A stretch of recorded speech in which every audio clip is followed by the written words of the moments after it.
What would drive 7 people, 7 individuals who knew each other, lived together, crossed paths as friends, roommates, partners, acquaintances, to become central figures in one of the most shocking criminal cases New York has confronted in years? And how does a young man, a son, a friend, simply vanish for more than a month, without a single alarm being raised by the people closest to him? What really happened inside that quiet upstate home? What went unnoticed, and what was hidden on purpose? On February 15th, 2025, in the peaceful countryside of Yates County, New York, investigators would stumble upon a discovery that transformed a routine missing person report into a full-scale homicide investigation. Buried beneath the cold quiet of winter, detectives found the remains of 24-year-old Sam Nordquist, a transgender man from Minnesota. The moment officers confirmed the identity, everything changed for Sam's family, for investigators, and for the community trying to understand how such a tragedy could unfold so silently. Those who knew Sam describe him as kind-hearted, trusting, and eager to begin a new stage of life. He had dreams, big ones. He loved art, gaming, traveling, and connecting with others. Like many young adults, he wanted independence, adventure, and a chance to shape his future on his own terms. In late 2024, Sam decided to travel.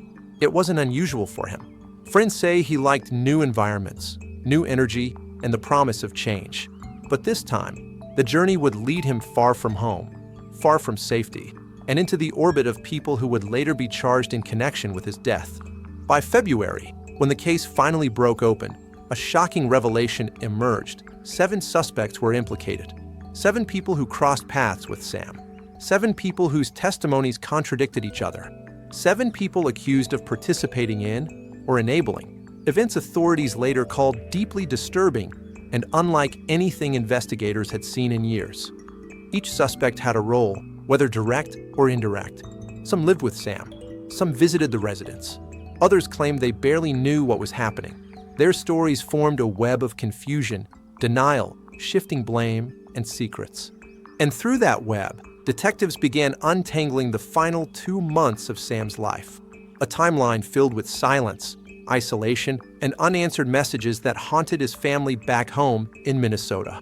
For weeks, they tried to reach him. Days passed with no response. At first, they hoped he was busy. Then they worried. Then they knew something was wrong.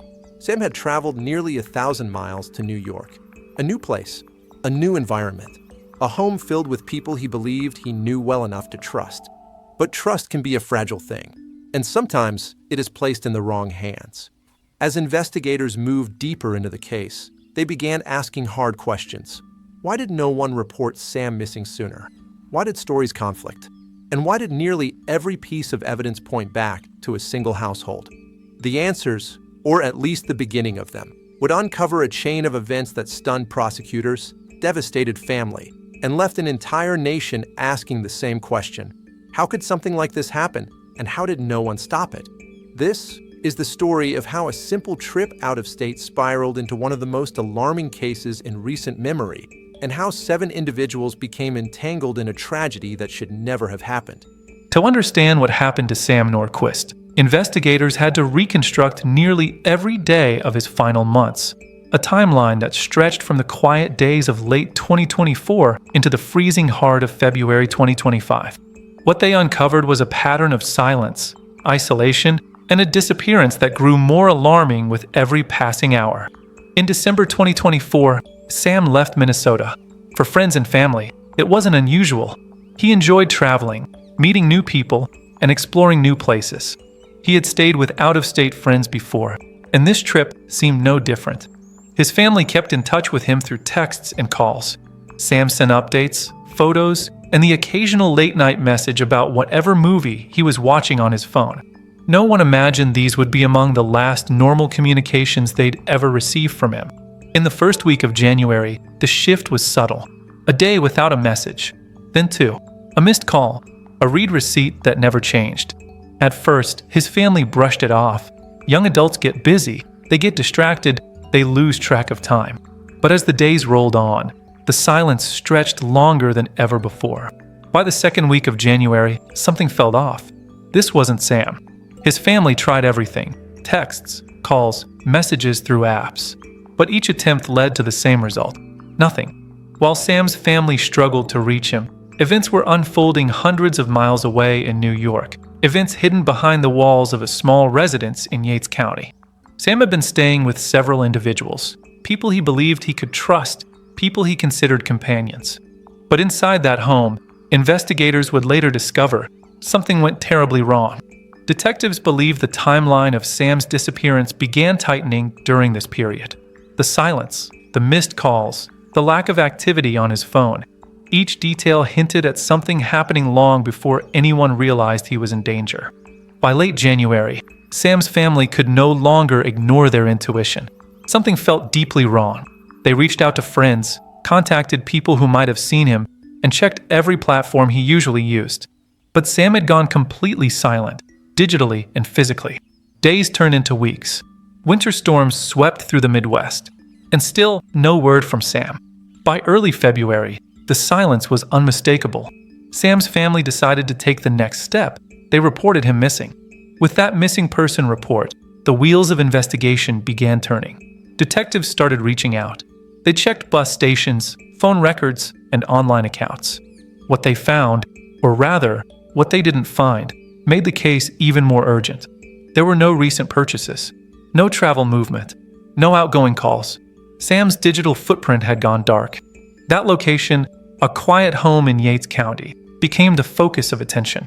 On February 15th, investigators followed a crucial lead, one that pointed them toward the rural outskirts of Yates County. The area was remote, quiet, the kind of place where the sound of snow falling is louder than passing cars. And there, in the cold winter landscape, officers discovered the remains of Sam Nordquist. It was immediately clear to investigators that this was not a simple disappearance, not an accident, and not a case of someone quietly slipping away from life. The evidence pointed to something far worse, a prolonged ordeal that had gone unseen for weeks. And for detectives, the discovery was only the beginning.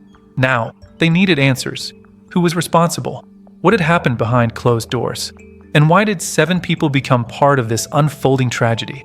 With the discovery of Sam Nordquist's body, everything changed.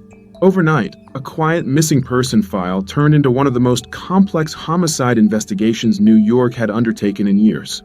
From the first moment, investigators knew they weren't dealing with a simple crime scene, but a puzzle with too many pieces and too many people. The residence where Sam had been living, a house he believed was safe, immediately became the central focus. For days, detectives combed through every room, every hallway, every discarded item and digital trace. What investigators uncovered inside wasn't just a location, but a timeline hidden within the walls. Patterns, disturbances, signs that multiple people moved through the space, sometimes together, sometimes separately, each leaving behind their own version of events. The biggest challenge was time. Weeks had passed, memories faded, accounts conflicted, and yet, investigators needed to reconstruct Sam's final movements with precision. The digital evidence showed patterns of communication shifting dramatically in early January, and then dropping off entirely. 7 individuals either lived in the house or visited frequently, and when questioned, each one had a story. But no 2 versions matched. Some insisted they barely knew what was going on. Others claimed they heard or saw things, but didn't understand the severity. A few tried to paint themselves as bystanders who were powerless to intervene. Yet every contradiction raised more questions. Why were their accounts so different? What were they hiding? And who was telling the truth, if anyone? As forensic teams analyzed the home, they began uncovering inconsistencies between the physical evidence and what the suspects claimed. Items were found in places that didn't match any of the statements. Movements didn't line up. Activity in the house spiked on nights when several suspects swore they weren't there. The house itself, its floors, its layout, its clutter, told a story the suspects couldn't keep straight. As more evidence surfaced, prosecutors joined the investigative effort. Their job wasn't just to identify what happened, but who was legally responsible for each part of the chain of events. With 7 potential suspects, the legal landscape was a maze. Were they acting together? Separately? Were some witnesses? Were some victims of manipulation? Or were they all part of a single, terrible sequence? The sheer scope of the case forced prosecutors to break down the timeline hour by hour. Every movement, every interaction, every instance in which someone could have intervened or didn't. Detectives also canvassed the neighborhood. They asked residents what they heard, what they saw, what they noticed, if anything. Some neighbors reported unusual activity, cars arriving and leaving at strange hours, voices, arguments, sudden periods of silence. Not enough to report at the time. But after Sam's disappearance, every detail mattered. The central question investigators faced was chilling in its simplicity. How could so many people be connected, and yet no one stepped forward to stop what was happening? Were they afraid, complicit, manipulated, or something else entirely? As investigators pressed deeper, one thing became painfully clear. Sam's final weeks were not the actions of just one person. Multiple people were involved, whether by action, inaction, or silence. And yet, the investigation was far from over, because next came the most difficult task of all, determining who would face the consequences and why. As investigators closed in on the truth behind Sam Nordquist's final weeks, one detail became unavoidable. Multiple people had been involved. Not one suspect. Not two. 7. Each with their own role, their own story, their own secrets. The charges varied. Some suspects faced accusations tied directly to Sam's death. Charges prosecutors described as involving depraved indifference, a legal phrase reserved for acts that show extreme disregard for human life. Others were charged with offenses connected to the prolonged mistreatment and the attempt to hide what happened. The legal net was wide, but every name on the list raised new questions. The individuals charged came from different backgrounds. Some were longtime residents of the home. Others drifted in and out. Several knew Sam well enough that he trusted them. One reportedly had a closer personal connection before his disappearance. Their ages ranged from young adults to people approaching their 30s. Some had prior acquaintances with Sam. Others simply lived under the same roof, part of the environment that investigators later described as unstable and chaotic. But inside that house, investigators believed the social dynamics were anything but ordinary. Experts consulted by investigators said environments like this, overcrowded, loosely structured, shaped by shifting alliances and tensions, can create a pressure cooker. Small conflicts grow, power imbalances intensify, and people who feel trapped may stop reaching out for help. Prosecutors speculated that group dynamics inside the home may have contributed heavily to the events that unfolded. That what happened may have been less about a single motive and more about a gradual breakdown of boundaries, compassion, and accountability. When the suspects first appeared in court, the public expected clarity, a reason, a motive, a direct explanation for how so many individuals became linked to one man's death. But when prosecutors finally addressed the issue, their answer stunned reporters. There is no confirmed evidence at this time that this was a hate crime. The announcement sparked immediate debate. Advocates for transgender rights demanded more transparency. Community organizations questioned whether enough had been done to examine potential biases or targeted behavior. Others urged patience, citing the complexity of the case and the need for evidence, not assumptions. The question of motive quickly became the center of national attention. If not bias, then what? If not hatred, then how do 7 people become swept into a tragedy of this magnitude? Investigators searched for a clear cause, a confession, a breaking point, a trigger, but none came. No single explanation surfaced. Instead, prosecutors described Sam's ordeal as the result of long-term mistreatment involving multiple individuals, an environment where neglect, conflict, and harmful behavior escalated slowly and alarmingly. The truth, they said, was still evolving. Pieces were still missing. Motive still under investigation. For Sam's family, friends, and the wider community, the lack of a definitive motive left a painful void. People wanted answers. They wanted closure. They wanted to know why someone they loved, someone who loved others, had been surrounded by individuals who ultimately failed him. In the absence of clarity, discussions grew louder. Talk of accountability. Talk of social responsibility. Talk of how multiple people can witness distress, yet no one becomes the voice that says enough. 7 suspects, multiple charges, countless unanswered questions. And yet the biggest question remained. What truly drove this group dynamic into tragedy? In Part 5, We explore the aftermath and the questions investigators, communities, and Sam's family are still begging to understand. As investigators piece together the final days of Sam Nordquist's life, the evidence trail led directly to the residence where he had last been seen. And once the timeline solidified, there was no turning back. Arrest came swiftly, not after months of uncertainty, not after years of cold case searching, but within days of uncovering Sam's remains. One by one, 7 suspects, individuals connected by friendship, proximity, and shared residence, were taken into custody. Their expressions varied: shock, anger, silence. Some spoke defiantly, others lowered their heads as officers read their rights. Once inside the station, interviews began.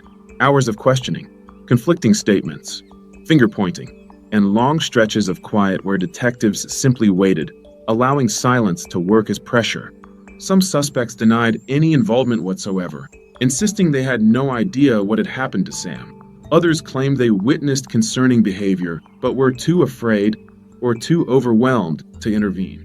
Then there were those whose accounts shifted each time new evidence was presented, a sign, detectives later said, that the truth was far from straightforward.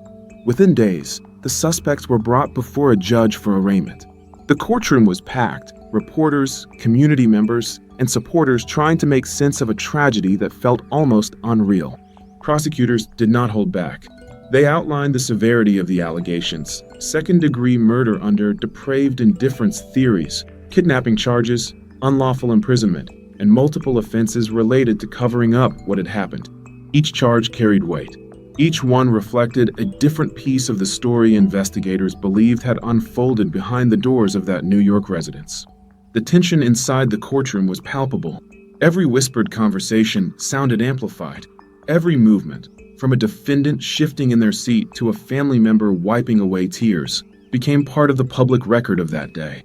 Prosecutors emphasized key themes: multiple individuals involved, prolonged mistreatment, and efforts to mislead investigators during the early stages of the case.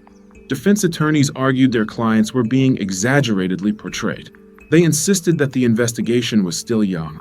Some hinted they were preparing to challenge the narrative entirely. But the judge made one thing clear: the charges were serious, and the court would treat them as such. Several suspects were held without bail due to the severity of the charges. Others received high bail amounts that ensured they would remain in custody while awaiting trial. For families watching, the reality set in. This would not be a case resolved quickly, not with so many defendants, not with such complex allegations. Behind the scenes, both sides began preparing for a long battle. Prosecutors continued gathering physical evidence and statements, constructing a timeline they hoped would stand in front of a jury. Defense teams, meanwhile, began crafting their strategies, whether to challenge the timeline, question the reliability of witnesses, or argue for reduced charges. One of the biggest challenges? 7 defendants, 7 attorneys, 7 different accounts, and a single unanswerable question: what truly happened inside that home? As of the latest updates, the legal process remains active. Hearings continue. Motions are filed. Evidence is reviewed again and again. Trial dates have not yet been finalized for all defendants. No jury has been seated. No verdicts have been delivered. But the weight of the charges and the gravity of the story ensures that when this case eventually reaches trial, the nation will be watching. The legal outcome is still unfolding. Each suspect faces serious consequences. And though arrests have been made, though charges have been filed, the truth, the full truth, remains intertwined in a story far from its final chapter. The search for justice continues. The trials await, and the world continues to ask the same question: how did so many people become part of a tragedy that never should have happened? After the news broke, Sam's story rippled far beyond the town where everything unfolded. It traveled across counties, across states, across digital borders. Within hours, the nation was talking, questioning, debating, grieving. The case struck a chord. Some saw it as a tragedy rooted in secrecy. Others saw it as a warning about intolerance, the kind that grows quietly until it erupts. On the streets, the world moved slower. People who had never met Sam found themselves lighting candles, whispering prayers, or simply standing still, trying to understand how a life could unravel so painfully. Advocacy groups stepped in almost immediately. Some marched. Some spoke to the press. Some offered support lines for people who felt unseen, unheard, or unsafe. Sam's name became part of a wider conversation, one many argued had been ignored for far too long. But behind the marches and speeches, one truth lingered. Healing was going to take time, and justice wouldn't come overnight. With multiple suspects, overlapping stories, and a timeline riddled with unanswered questions, investigators faced a complex puzzle. Every interview raised new possibilities. Every detail seemed to lead to another dead end or another secret.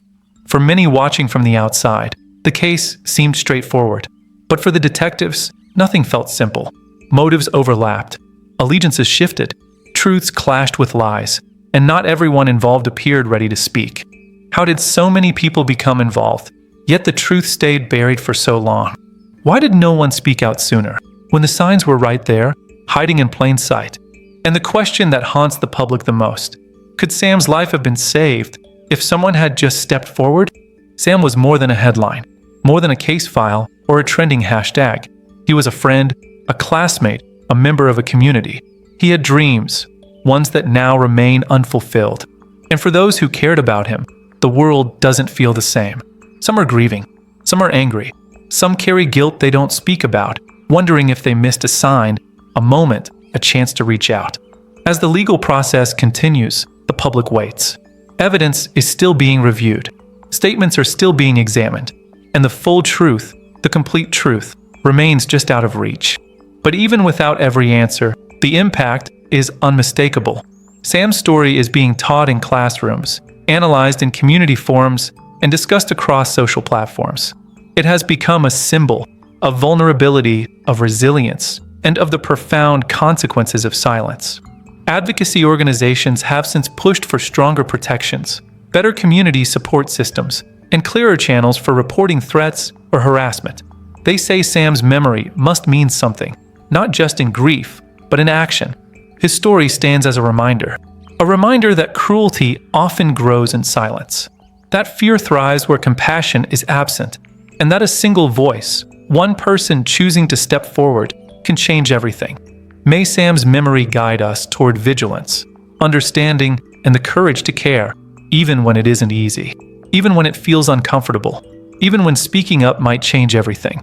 If you found this case compelling and want to follow more real investigations, courtroom moments, and true crime breakdowns, feel free to subscribe to the channel. Your likes, comments, and turning on the notification bell help you stay updated whenever we release a new story. Share your thoughts below. We'd love to hear your perspective.